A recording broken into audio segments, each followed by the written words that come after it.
Okay, here I am on a stage on Playback. It's the first time we're doing this, so this is a bit of an experiment for us at South Side Sox. I'm Ballantini. You've seen me looping over and over for about 80 seconds as your greeting to this particular page, South Side Sox, which covers the Chicago White Sox with SB Nation. We've been doing a lot of game playback stuff. Don't have a ton of people coming in, so we haven't done much with the stage. Which, as far as I can tell, just involves commentary on White Sox games. I guess that's engaging in this world. People watch other people play video games, right? So I guess why wouldn't you want to watch me make critical commentary about the White Sox broadcasting team during White Sox games? We are going to have a few, I believe, maybe up to 4 different South Side Sox writers joining me here for maybe about a brief half hour. We're doing our first non-game programming here today. Figured off day plus midpoint of the season. We're actually going to be testing 2 different platforms. I'm not really sure whether to call this an official podcast, whether we're going to put this up in our podcast arsenal. If it is, this would be the 192nd, something that started way over at Southside Sox. SB Nation sort of dropped all the podcasts, so we're not really podcasting with them any longer, but I'm really not sure how to treat this. This is going to be a companion podcast. We're going to do another half hour or so at another new platform we're working on, more of our traditional podcast platform. It's not going to be with Playback. You're going to have to jump around to see us, but if you follow us at Southside Sox on, I don't know about Twitter, but certainly Blue Sky, or pay attention to Southside Sox, the site, somehow you're going to be able to find us, listen to our podcasts, and so on. I'm awaiting Kristina Airdo, who's also juggling writing tonight, our minors. It's a day off, but it's never a day off for the minors crew. And Melissa Sage-Bollenbach should be joining. Hannah Filippo should also be joining me here. We're going to just talk about the first half of the White Sox season. This first podcast we're going to do here at Playback, you're lucky if you're watching, you're paying attention later on, this is going to be more of the uptalk side of things. Part 2, half hour or so from now, and another platform, we're going to be talking about how things aren't really that much different from 2024. I don't know where you fall as a fan of the White Sox. I think it's undeniable that things are looking a little bit sunnier, but at this point, the White Sox are 5 games better than they were at this time 1 year ago. That doesn't sound like much. It's not, because that projects to a 10-game improvement, and I don't think it's a given that the second half will be as strong as the first. I think we're going to see some tiring of starting pitching arms, some losses. Somebody's going to get traded. I don't think you can really lose any bats. I mean, what bats are there to lose? But some arms between tiring and possible trade could be trouble. And the truth is, this offense is still nothing to write home about. The White Sox have spent 124 years previous to this officially in the major leagues, and they had never had until last season a negative WAR pitching staff or a negative WAR player roster. They'd even come close to that once. That was only a few years ago. So basically, the White Sox went about 120 years without ever being close to a negative, like worse than replacement squad. And now it's commonplace. Right now, the offense is at 0 WAR, half the season. That's a 0 WAR pace. That's frightening. I have some folks joining me, I think. Let's see. Yeah, Kristina is going to be with us a little bit. My computer seems to be running out of space. That's going to be a problem. So let me try to address that without shutting this down. I don't know. I'm going to just keep rolling. If I freeze or die, then I guess that's just what we're going to have to deal with. I don't know. This is all new stuff to me. But anyhow, certainly if you're here and you don't want to be on stage, but you want to drop a comment, you're welcome to. I'll be looking at anyone chatting to me with questions or comments. I've been pretty cynical about the White Sox all season long. I'm going to just send a message. Hold on. I need to address Kristina here. Hold on a second. Let me get her on stage. I'm not really even sure how to do this. Invite to the stage. I think that's how you do it. And let me do that with my pal Hannah and see if she wants to be on the stage. I don't know how any of this is going to work, if they're just going to pop up. This is all new. This might not be something that's usable whatsoever. We're just trying to learn right now with Playback. This is new to us. So as we wait them, I've been pretty cynical about the White Sox. I think I picked them at, I don't know, 120, 121 losses. So I'm way off right now. They're on pace for 111, I believe. So, I don't know how the second half is going to turn out. I don't know what their strength of schedule's been. I know the White Sox are in a tough stretch now. They're playing the AL West. That's not good. Giants hungry for wins. Dodgers coming up. West Coast trip is never easy, no matter who you're playing, even if it's the Colorado Rockies. Okay, Hannah is joining. Okay, well, Hannah is here. KT is here too. Okay, man, we got 3 of the 4 together. Okay, can you hear me? Can I be heard? Okay, yeah, this is all new. That was a journey, but we made it. Okay, Yeah, good. it took me a Good. second to figure out how you were on there and how to talk. That's dedication. So, and the fact that I'm just blathering and worrying that my computer's going to shut down and that nobody can even hear this did not dissuade you from actually still trying to get on here with me. So that's cool. Well, we're waiting for Melissa. We'll see what happens that. But what I'm trying to do is go through maybe the uptalk side of things with the White Sox. The fact that the team is 5 games ahead of pace of last year. They can hit a little better. I mean, between the two of you, Hannah, Kristina, I guess, I've done this. We haven't done a podcast, official mothership, in like 2 months. Go figure. But, it's always like a vibe check. So I guess I will just start it out that way. What is the vibe check of you and the 2025 White Sox right now? We're not good. Fair. That is fair. the vibe. No, I was like looking, just curious as to, now it's been a couple months into the season where we're ranking in terms of batting and batting average, home runs, just curious. Dead last in batting average, if anyone was wondering, 220. So really great stuff there, slugging 345. So that's fun for everyone. And third to last in homers. And if you even boil it down to the last 30 days, they're still in the last bottom 10 teams. So it's not like things got better over time. We're not hitting long balls.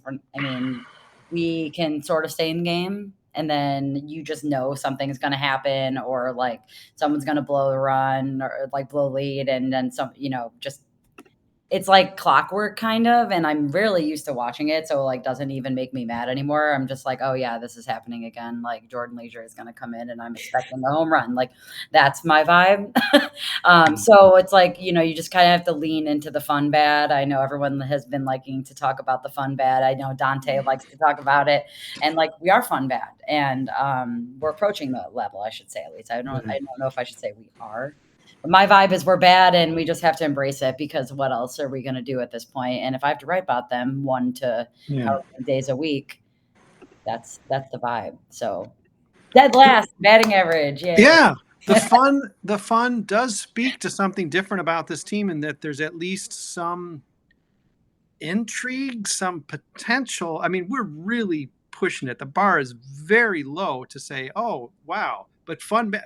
They were just bad last year. Fun bad, I guess. I mean, we've had sad guys. bad. Yeah, it is sad bad. And okay, to confirm, and this is part of what I was blathering. And again, Hannah and Kristina both, thank you for plowing through to decide to show up, given how much I was just babbling to begin this. And thank you for joining as well, Melissa. But zero WAR. This offense is a zero WAR. Last year was -6-7, and there are like legitimately. I mean, I was tracking this, as you know, because I could stop talking about it. I believe 2 major league teams ever have been worse than that. So at 0, I'm sure there are some that have been low negatives, but I mean, this is unprecedented for the White Sox. And I mean, let's face it, as an offense, it's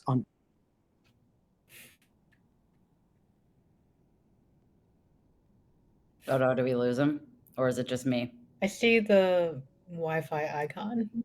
His So Wi-Fi icon is freaking out. So I just Yeah. know that Brett was about to say, though, that he was I thought this was supposed to anticipating be, us I to be thought this was better. supposed to be a positive podcast or a positive first half. Yeah. We're supposed to do a Quickly done. positive first half podcast, and here we are pointing out all the horrible things that we're doing. But when there's not that much to go off of, really, what else is there? That's where we're at. So, I'm sure he'll be back at some point. But what are you guys thinking? What's your vibe? Brett was doing a vibe check, Melissa. So that's really how we started. So Hannah, Melissa, feel free to tell us what you guys are thinking and what the vibe is on your end. My vibe is that I hate traveling via airplane these days. That's my vibe. I have a kid stuck in an airport. Yeah, that's why I was a couple of minutes late. So my vibe is I was thinking about this the other day in terms of like my fandom. So like I like ride the highs high and I ride the lows low. So like when they're losing, I'm like, they're suck, they're the worst ever. I hate this team. And then they win, and I'm like, they've done it. They've turned it around. Like I'm so extreme on it that I feel like I don't even have like I'm not even objective anymore. You know what I mean? Like yeah. That's my vibe check right now. It's really hard to be objective when you read about it all the time and you watch as many games as you do. My vibe is, I mean, this could probably be safe for the other half, but I mean, let the kids play. They send them down and up so many times. And like, just they will never learn if you keep sending them down the second that they hit a rough patch. It's not how it works. No, there's no need for like people like Josh Rojas and Austin Slater consistently taking at bats when we have people that we know are going to replace them in the very near future. Like, let's just do it. I was looking at the roster transactions, and I was annoyed by how many times Brooks Baldwin has been sent up and down. He's always going to be like a 4A player if you don't let him just sit in one for a while. Yeah. He's the modern day Danny Mendick. And like I've seen, the argument made of like, oh, well, he, they wanted to get him some more reps in the outfield and stuff. But then I feel like every time I cover, he's playing the infield. He's not even playing the outfield. So I'm like, I don't know if that's really what's happening. Oh, he's back.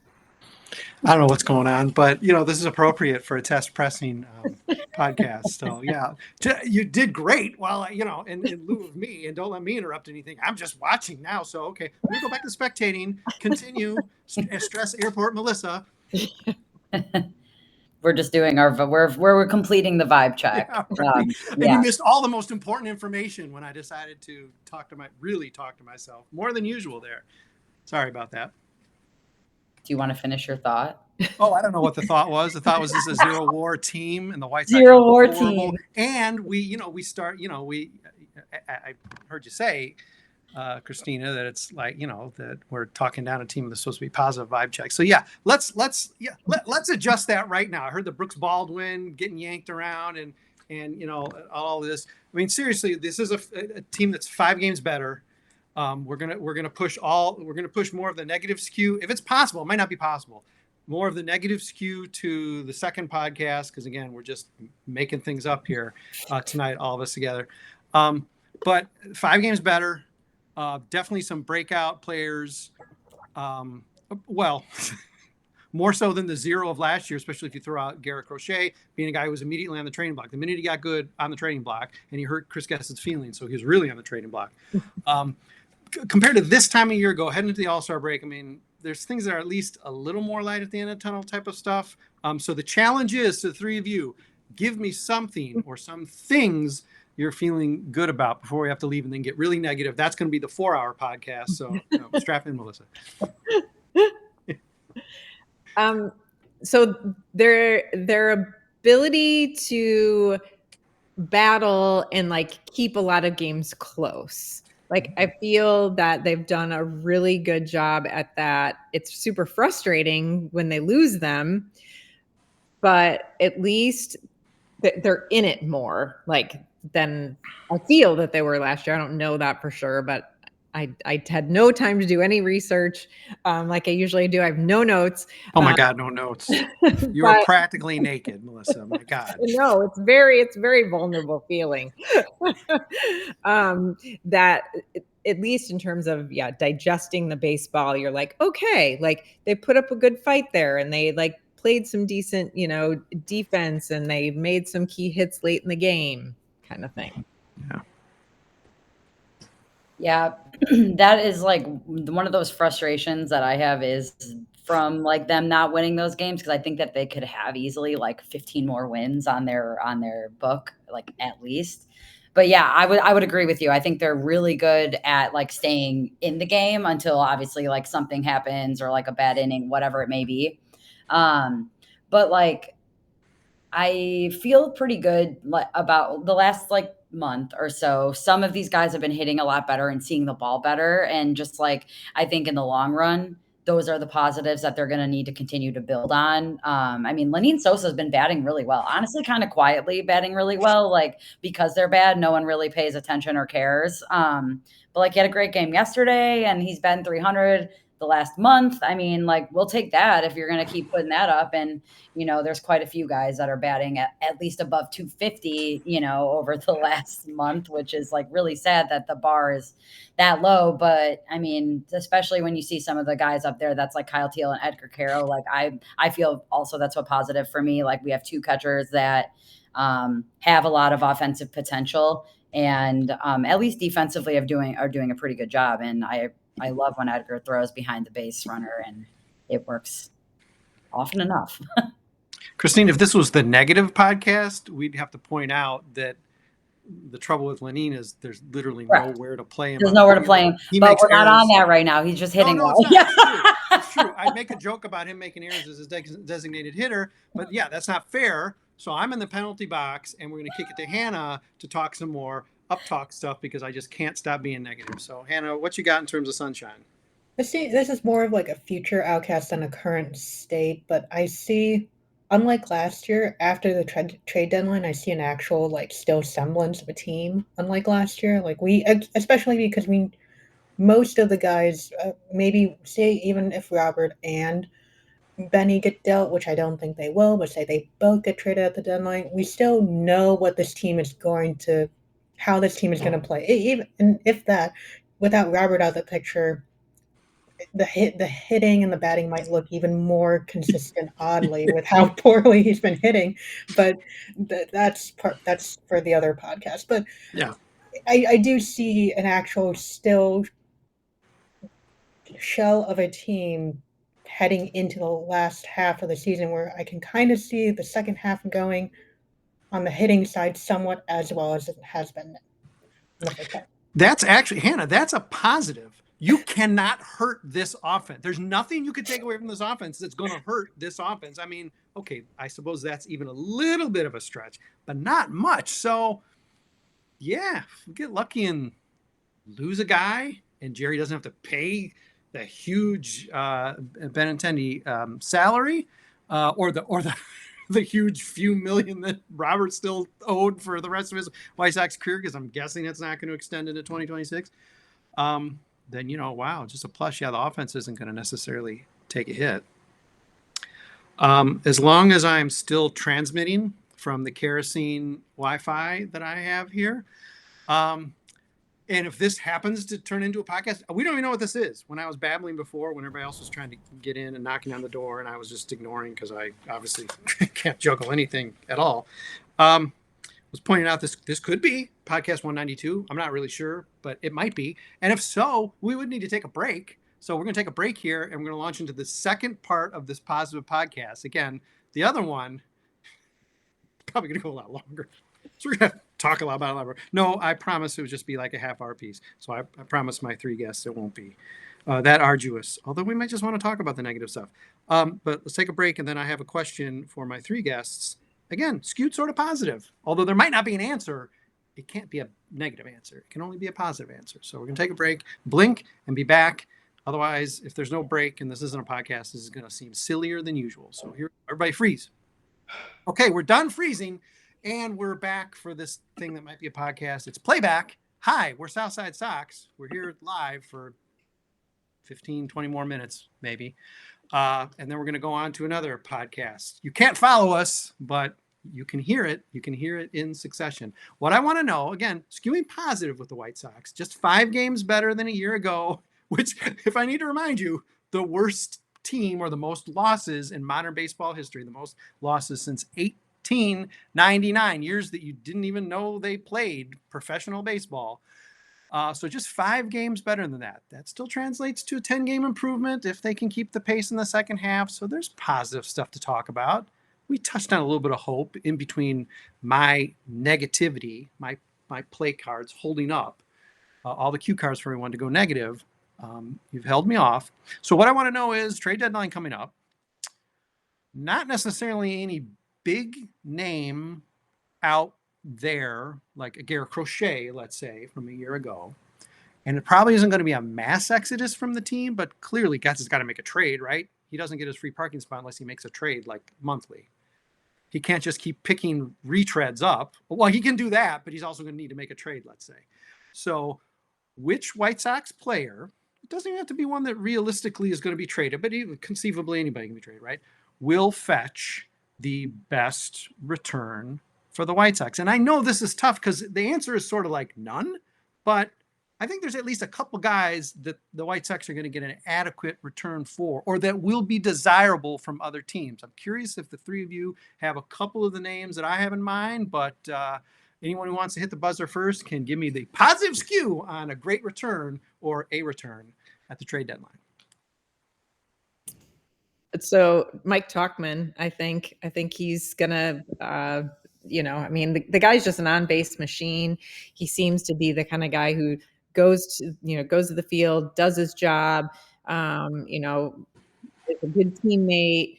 And what kind of a playoff team doesn't want that kind of guy on their bench or to fill in a hole for an injury down the stretch? So I'll be really sad to see him go because I like watching him play because every time he goes to bat, he's giving you a quality at bat. He battles, he works the walks. He's just the kind of veteran player that I wish we could have down the road, like 2 or 3 years from now, when this is positive, when the new window or door or whatever we're going to call it this time cracks open, that like I wish we could like put him in like a time capsule or something and like save him and like transplant him a couple years down the road. So Melissa, it's a screen door off its hinge. That's what it is. And listen, I got to give you a kudo here. You picked a hitter as the best return for the White Sox. Now that is cutting against the grain. Although if you had to pick a hitter who is plausibly tradable, yeah, is there another guy? But okay, the challenge is then, Hannah and Kristina, presuming a pitcher, but I don't know, shock me. Who is your best return at the trade deadline? I'm going to take a pitcher. I'm going to pick Wilson. He's by far their best reliever. 173 ERA over 26, 27 innings, 25 strikeouts. Like, he's just been a machine. And I'd have to go back and look at what happened between last year and this year, but it's like night and day how much his ERA has dropped. And with how fickle relievers can be, I don't know why they wouldn't trade him and see how much they could get in return for him. I mean, how do you not get Getz isn't going to be able to pull this off 2 years in a row. But I mean, come on, Tanner Banks turned into William Bergola. I mean, how are you not at least going to get that? Another middle infielder for Getz another middle infielder he's in some other organization he's fetishizing and has to have in the organization. But yeah, Wilson, even though that FIP is high, so there's some weird illusion here, and you can imagine him getting traded, and then suddenly it's like, why did we trade for this guy? He's falling apart. But yeah, you gotta burn that guy. Like, you gotta do it like now, because those numbers are great. He's got one save, which technically that's 1/8 of the saves on the White Sox. So, he's shouldering some closer load. No, I mean, you look at his numbers, like, what? Who's this guy? Yeah, trade him. Okay, well, Kristina, sorry. The one hitter got taken, and like probably the most plausible reliever got taken. But okay, shock me. Okay, I'm gonna go pitcher as well and say maybe Brandon Eisert. His ERA is inflated, I think, more so because he plays on the White Sox. Like, his FIP is 3.45, which is not bad at all. And he's got a low walk rate, 5%, which is like pretty solid in comparison to pretty much everybody else on the roster. Mhm. So, and I just think that he's come out and he's like shown that he can handle a high leverage situation, similar to Wilson. But I think Wilson also has like kind of gotten a little lucky in some instances, but we will take that, Yeah. the low ERA is what it's going to be. Also, if you're on a better team, you're more likely to have that FIP come down. So it's like, I think though, I would agree with the picks that you guys had. And then if I had to pick a hitter, like, I would probably say Luis Robert, just because of the untapped potential, but he might just be an unattractive choice for many teams now if they don't need a outfielder. So, but I think overall, I would say if I had to pick one, I'm saying Eisert based on the two you guys already picked. Well, this was something we were even chatting about here on Playback, South Side Sox, Playback TV / South Side Sox. That's where we are. And it was about the feasibility of Robert being traded. Now, granted, he's not what he should be. He's not what he's been. But he's also, a team's not on the hook with him. I believe the buyouts are $2 million a year. So you're basically investing whatever salaries. You're investing maybe $8 million for Robert and say a playoff run, a guy who could at least, pinch run for you. I mean, it's ridiculous to be talking about this guy like that. Yeah. So it's much more feasible than Andrew Benintendi. The merits of their two games aside, and obviously Robert is more dynamic, younger, all that. But yeah, Benintendi's got a lot of millions attached to him, so I'm not sure. Okay, well, I don't know how none of you picked this. I know we've fallen in love with him, and his carnivore diet.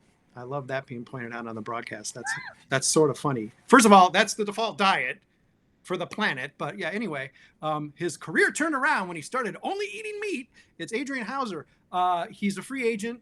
It's not a situation where like with Vassell or Smith. I mean, these guys are rookies. White Sox have them forever. They have them until they have their fourth surgeries and their arms fall off. So they have them for their career if they want. Hauser's a guy who at the end of the season is going to be able to shop around in the White Sox if that screen door of contention, that rickety screen door of contention is opening. You'd think the White Sox might say, hey, here's a deal, but the White Sox don't do that, and the White Sox rarely match anything. Do the White Sox ever sign free agent starting pitchers? I can remember Jamie Navarro.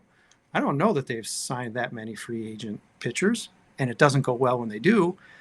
So I think he's the guy, particularly when you say, okay, Shane Smith was awesome. Now he's got roughed up a couple starts. It's coming for Hauser. I know he's eating meat, so he's so powerful, but meat power aside, he's going to hit a wall. Just even if it's not a bad wall, he's going to hit a wall. White Sox do need, if they don't have a long-term plan, and how can they? Because they're not spending anything anytime soon still, I don't think.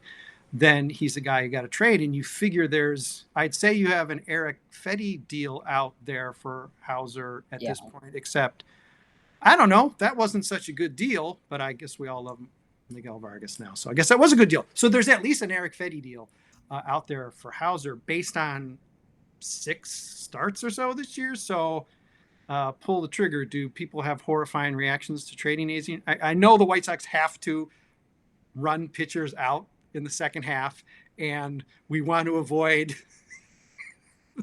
the pitcher who's going to infect the clubhouse with plague in the second half, or the guy who's an abuser and a loser. And it seems unlikely they're going to be able to avoid both of those guys.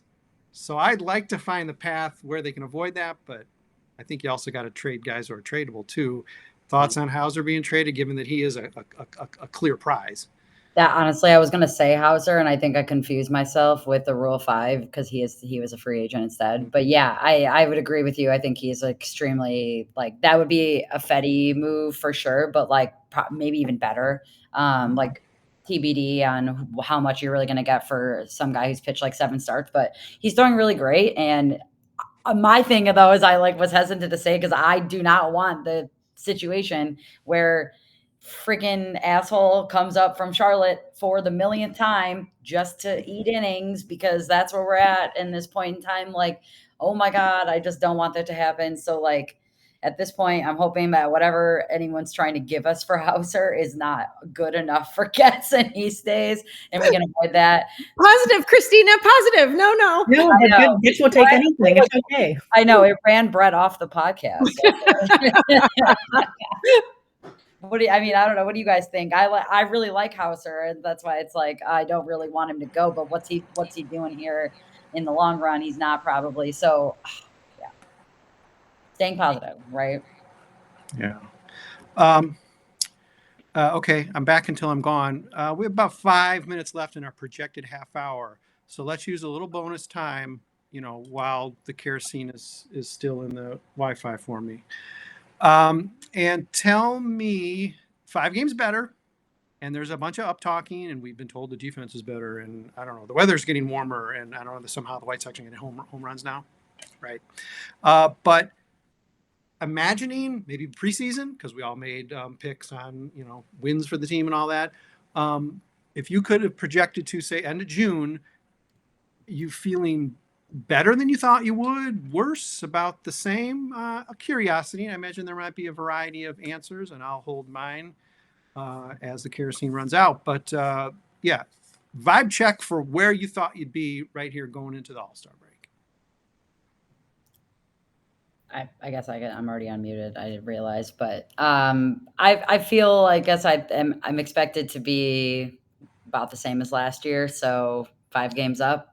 Let's go. We'll take it. It's a W. All right, see, positive. The answer. The bar is in hell. So though I did notice you talking. We're gonna have to bring this back up later because I have not looked at fielding stats very much this year, and I think we're gonna have to circle back on this for the second half. But yeah, I guess we're a little better than I thought, or about the same. That's where we're at. All right. Okay, that's one positive answer. I'm enjoying more games this year. For not necessarily the whole game, because it gets frustrating at the end when it gets blown or whatever. Sooner or later, Jordan Leisure comes in the game. Yes, exactly. And I take my Pepto-Bismol, and but I am enjoying more baseball this year. Like I feel like I don't throw as many cuss words at the TV as I did last year. Yeah.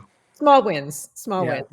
Yeah, my dad used to throw his pack of cigarettes at the screen. Good times, bad times, you just throw his cigarettes at the screen. The scary thing, I'm sorry to hijack this, Hannah. The scary thing about, well, no, I'm not even going to say this. I'm not going to throw my family under the bus like this. So I'm just going to shut up about my scary father. Hannah, what's your feeling about this team based on sort of where you thought you'd be sitting heading into the All-Star break halfway through the year? Good, bad, otherwise? I was probably the most optimistic of the group, but I'm maybe slightly less optimistic than I was. But if they would just leave the young guys in and let them be, I'd be much more optimistic. Even if they were worse, I'd be happy that they just are letting them play and figure it out. But otherwise, I agree with Melissa. Like, outside of the lovely SSS meetup that you organized, I actually want to go to a game outside of that. So that says a lot compared to last year, I guess. So it's a lot more digestible baseball. Yeah. I feel guilty when I'm sort of expecting them to do poorly, and then when they don't, I mean, it's not disappointment, it's surprise. And then it's still, I feel bad for thinking, well, I don't know, the starting pitching is running into a brick wall. And I feel like a ghoul. I should just be, I mean, I could be a 6-year-old fan again. Then I just be like, oh my God, these guys are great. Where's Brooks Baldwin? Bring him back. But, and then Chris Getz, that sort of hovers over. I mean, I want to be proven wrong by so much of this team, but then they signed Noah Cinder. Positive, Brett. Positive. Oh, that's right. Well, yeah. We're still in the half hour. You're right. Okay. Well, no, that was my honest assessment, though. In this bonus time. But no, I mean, given that I was picking them in the 120 range losses, no, I mean, this team has surprised me with its resilience. When it's had its offensive outbursts, because there have been a few. I mean, there were like 2 or 3 last year. I think they had 2 blowout wins all of last year. So that's been impressive. It's not enough. I mean, the bats are still very embarrassing. Sorry, stay positive, but that's still improved. I mean, projected for 0 WAR, replacement level offense is considerably better than an offense that's minus 6.7 WAR. That's considerable. The pitching is projecting to be about equal, and that's pretty impressive itself, given that there's no Garrett Crochet, there's no Eric Fetty. We can laud Shane Smith out of nowhere, or Adrian Hauser, or Mike Vassell, but I mean, Crochet, he was opening day starter, and he came through, had big name, got a big return for us. So these more no name, lower draft pick guys even are getting it done. Not outstandingly, but they're getting it done. So yeah, I mean they're more competitive, like everybody said, and. There's cap tip to that. There's something about Venable. I mean, again, I want to be cynical and be like, okay, well, he's so upbeat. That's great. Maybe occasionally you got to slap somebody's wrist at some point. This team is still just 5 games better than the most losses in modern history. But, I guess you could say it's working. I mean, if you increase by 10 wins every year, yeah, if you do that, well, then you're in good shape. When does that make the window then, if we need to? No, realistically, it does seem like, I mean, based on even the pace, the 5-game better pace, I mean, that's like 500 by 29. So we used to strap it down. But, you can take big surprising jumps too. That does happen. Not saying it's going to happen with this group led by this GM, but this is the positive podcast, and we're past or so our half hour. So I guess I'm going to try to wind this up. I don't even know how we do that. I guess I just hit end. We're going to shift over to a whole new other platform, which will definitely show up as a podcast if it works. So you'll certainly be able to listen to that later on. I'm not sure how many people we even had drive by to take a look at this. It may have been 0, but that doesn't stop us from doing this stuff. Thank you, Playback, for this splendid venue for the 4 of us to get together for the first time. I've rarely used this stage because I figure, who in the world wants to see some clown commenting about the game everyone's watching? But then people watch other people play video games and probably goofier stuff than that. So maybe there's purpose to that. So guess what, you 3, you could all be drafted to host viewing parties in the second half. So tighten the belt, get excited, stay positive. I don't know. We'll do something more with this, but if this works out, we maybe do an all-star game. Maybe we'll do a draft show. This did seem a good time to test this based on it being halfway through the season, halfway point. We mostly, I mean, if you take me out of it, we mostly add positive skew on the positive podcast. Okay, well, stay tuned for the next one because it might get a little nitty gritty. We're going to transition here. This gives Melissa a chance to jot down like 2 notes to feel like she's actually, earned her keep for this one. Okay, I'm about to go off now. So I'm just going to end and I'm going to fill up the kerosene. So see you around, everybody. Can't even hit end. So I'm just going to keep blathering. I wish somebody could shut me off. Okay, let's see.